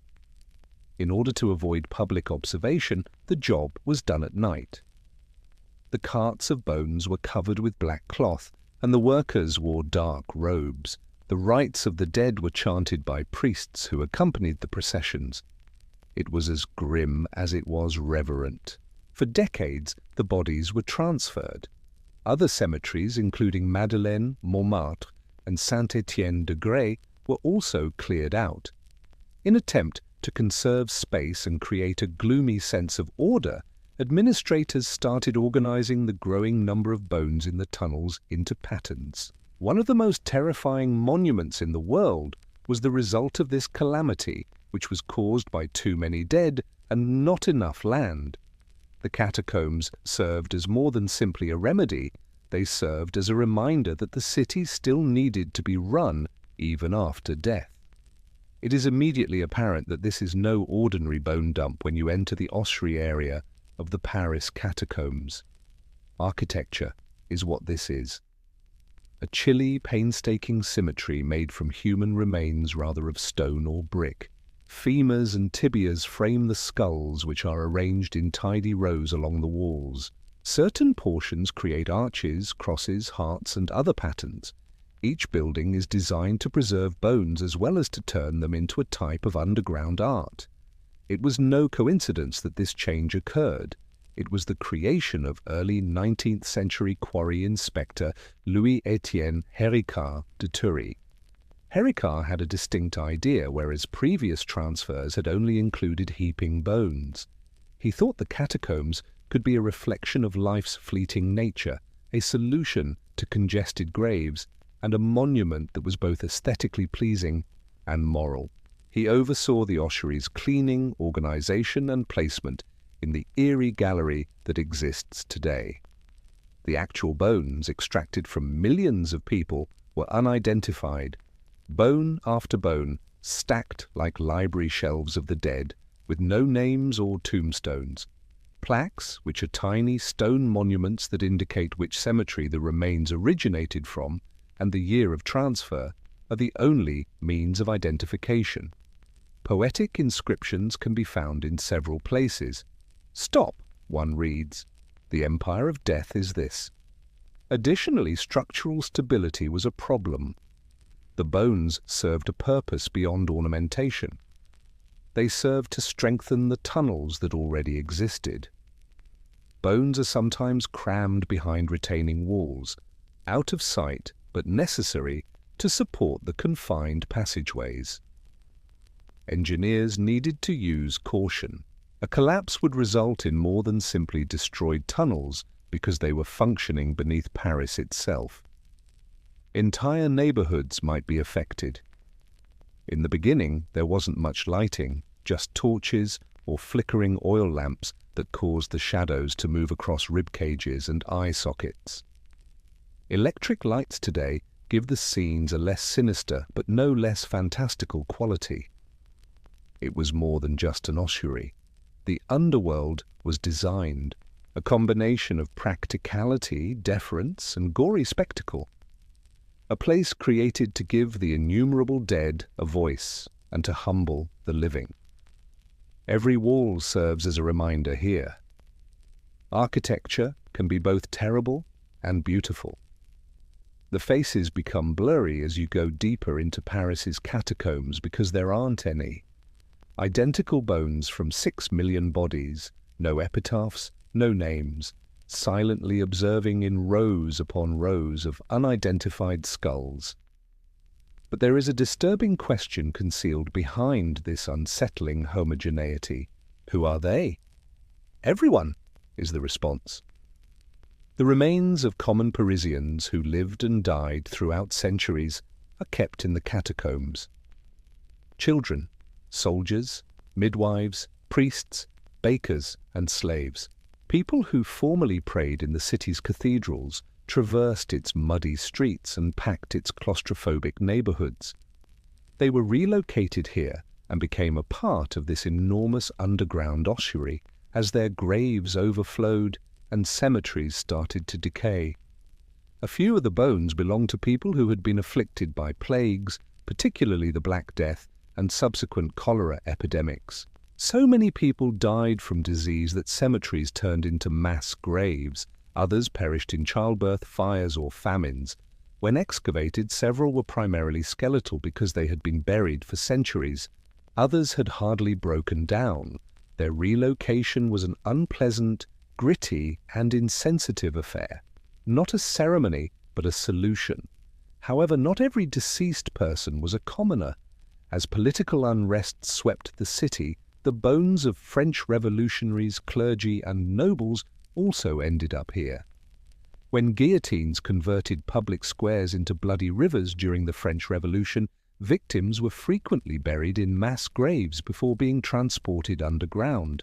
Although no official records verify their precise location, some people assert that the remains of important revolutionaries, such as Danton, Robespierre, or Camille Desmoulins, were moved to the catacombs. Titles and ranks vanished down here.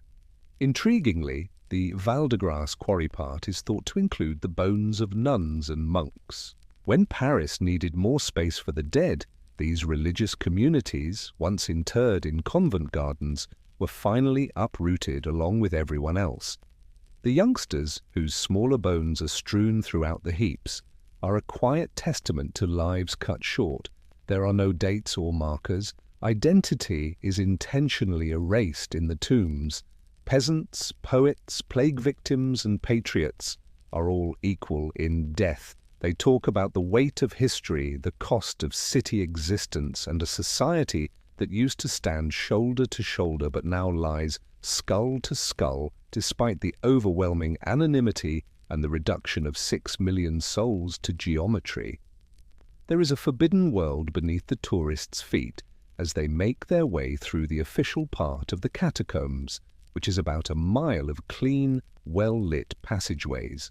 A shadowy system of undiscovered passageways, secured doors, and centuries-old routes teeming with secret passageways, graffiti, and the occasional subterranean party. Greetings from the cataphiles' territory. Urban adventurers known as cataphiles break city regulations to enter the Paris Catacombs restricted areas. They make advantage of storm sewers, manholes in parks, basement trapdoors, and concealed entrances. Once inside, they use their intuition, hand-drawn maps, or memory to find their way about. Only the sound of your own footsteps reverberating through the darkness is present. There are no safety rails, signage, or cell service. This goes beyond simple excitement. The catacombs are a holy place of history, revolt, and innovation for many cataphiles who view them as a second city. They have created temporary libraries, art galleries, movie theaters, and tunnel chambers over the years. With generators, music, and candlelight lighting a dance floor constructed above stacked bones, some people throw secret parties deep beneath. The group of cataphiles is close-knit and extremely protective. Usually admission is by invitation only. Tourists or newcomers are frequently put to the test in terms of their survival and respect. The rule of gold: don't ever move the bones, don't tag places of worship, and don't ever be caught, because all of this is against the law. The French government outlawed any unofficial catacomb exploration in 1955. The dangers were, and still are, the tunnels have weak spots and are prone to collapsing. A few are flooded, others have dead ends and cramped crawl tunnels that can confuse even experienced adventurers. Injuries, arrests, and even fatalities have occurred over the years. In one well-known instance, a guy who had been missing for days was discovered delirious in a distant area and could only be located by search dogs. The cataflix, the city's catacomb police, fight to prevent the trespassing in spite of the risks. It is just too big of a system. A new entrance is discovered each time a well-known one is sealed. It's the cataphiles again. They come back every time. The catacombs are more than just bones to them. Freedom is what they are. Mysterious, a location where time stops, where Paris breathes differently and where people walk side by side with the dead, not out of fear but with reverence. The quiet breaks if you venture far enough into the Paris Catacombs, to symbols, not to voices, scratches of messages in limestone, arrows of cryptology, names, faces, poetry in crypts in fading paint. The tunnels speak this language, an intricate web of signs, graffiti, and coded messages left by generations of workers, soldiers, cataphiles, and the deceased. Centuries before the catacombs were used as a place of burial, quarrymen left some of the earliest markings. To keep track of their whereabouts, these early miners cut dates, initials, and directional arrows into the walls. Like time-stamped signatures in the ground, many proudly etched their names. Others left doodles or noted stone quality or exits, basic pictures of ships, candles, and pickaxes. These weren't only pointless drawings. In a dark labyrinth, they served as survival gear. A new language developed once the catacombs were turned into an ossuary. 18th and 19th century carved plaques identifying the cemetery from whence the bones originated. Among them are eerie epigrams. Death, where are you? Always in your rear. Others cite biblical passages or Latin proverbs that highlight the futility of existence and the inevitability of death. However, contemporary hands have added their own voice further into the forbidden zones. During the 20th century, cataphile graffiti was very popular. Some of the works are masterpieces of art, intricate murals created with a flashlight. Whole walls changed into ethereal portraits, mythological creatures, or shimmering skeletons. Additional markers are useful. Names inscribed on the stone, arrows indicating well-known exits, or coded instructions such as G.V. Chalic to Montrouge in 30 minutes. There is an unofficial map of the tunnels that has been passed down orally among cataphiles. Places have mysterious names. The beach, a cavern filled with sand. The sandbox, the church, the cellar. The pictures on certain walls have earned them nicknames. The elephant room, the mushroom forest. It's not just feasible to get lost without this insider information, it's all but certain. Additionally, there are indications of profession. Rusted hinges where temporary doors once stood, benches composed of stone scraps and candlesticks set into walls. Like underground passports, some explorers mark their visits with stencils or ink stamps. Others leave behind small figurines, bottle caps, or poems. Quiet sacrifices to an eternally dark world. Language becomes a legacy in the tombs. Every scribble, arrow, and paint whisper contributes to a developing chronicle that informs us that someone was present, someone made the journey, and someone wished to be remembered. The Paris Catacombs were more than just a ghoulish curiosity during wartime. In the dark, they turned into a battleground. The catacombs were a haven, a hiding place, and a tactical weapon beneath the streets as bombs dropped and regimes changed above. They have been a part of Paris's wartime narrative for generations, secretive, quiet, or necessary. Although underground bone transfers continued during the French Revolution, the tunnels were already evolving beyond simple storage. At night, the increasing corpses were absorbed by the catacombs, while during the day, the guillotine claimed heads. There were rumors that revolutionaries plotted in the dark while moving covertly throughout the city using the tunnels. The dead were not the only ones who read these verses. They were strategic. The catacombs began a new era of intrigue during World War II. Sections of the catacombs were mapped for military purposes by the Wehrmacht and the SS during Nazi Germany's occupation of Paris in 1940. In one notorious instance, a bunker was built directly within the tunnel system, beneath the Lycée Montaigne. With its fortified fortifications, supply depots, and communication links, it functioned as a command center that was concealed from the Allies. The resistance, however, was observing. Ever resourceful, the French resistance also made use of the catacombs. They used their specialized expertise to maneuver through subterranean tunnels beneath enemy-controlled Paris, holding meetings in the reverberating darkness, smuggling weapons and preparing ambushes. It was a sort of underground cat-and-mouse game. The French fighters moved like ghosts one step below the Nazis. Those who were already acquainted with the unapproved portions known as cataphiles were invaluable. The catacombs became a guerrilla maze thanks to their awareness of secret entrances and untrod paths. Evidence of their existence can still be seen in some areas.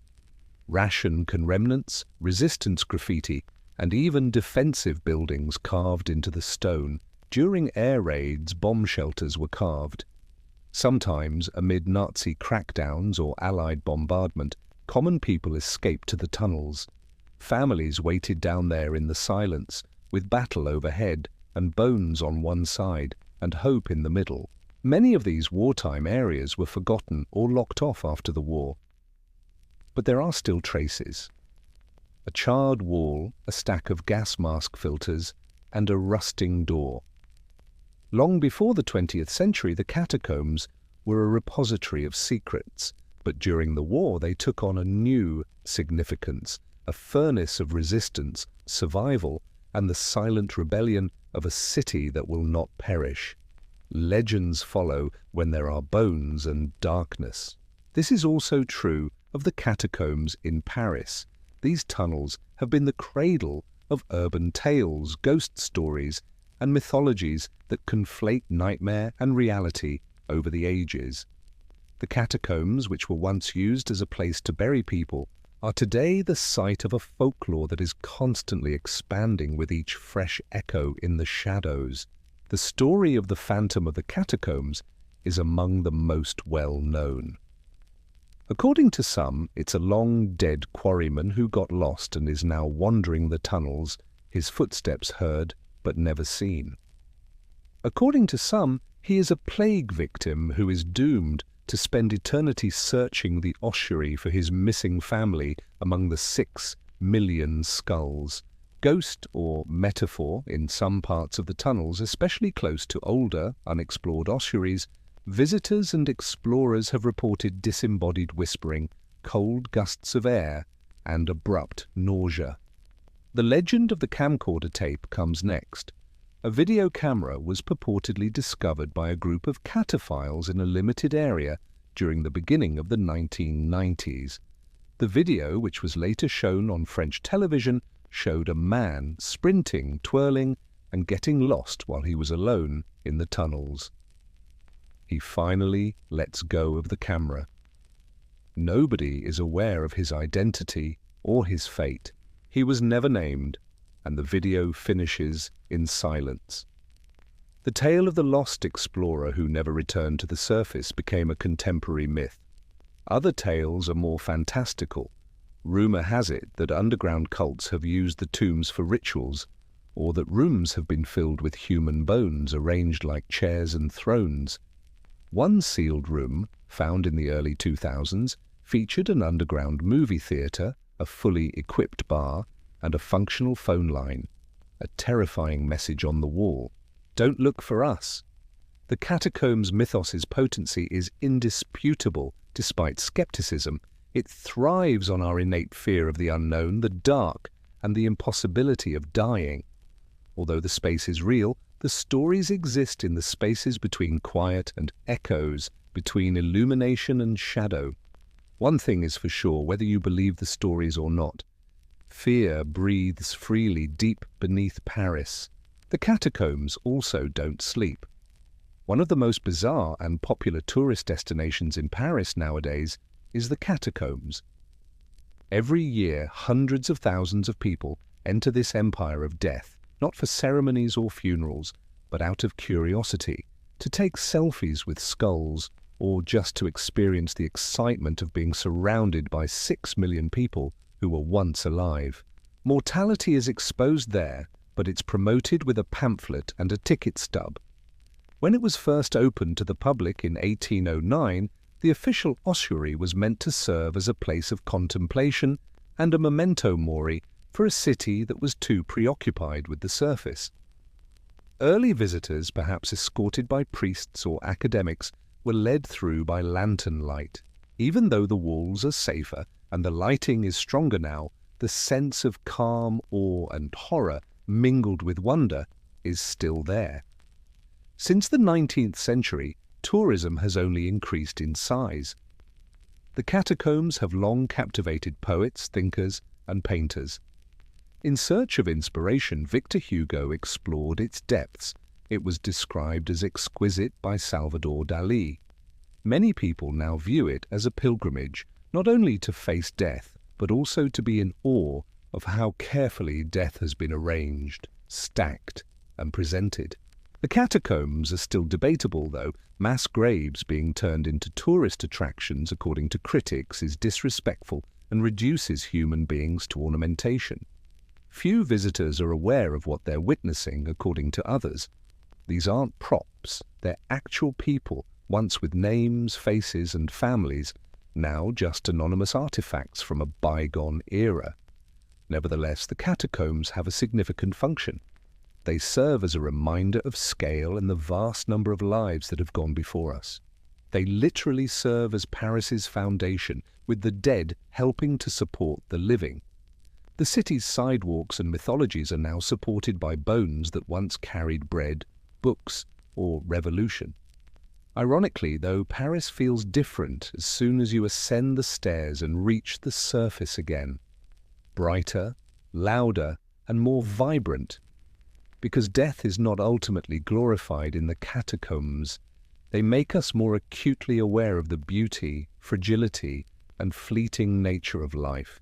Paris's most profound reality is hidden beneath it. Everything we construct is based on foundations, and maybe the city will put ours in the archive eventually.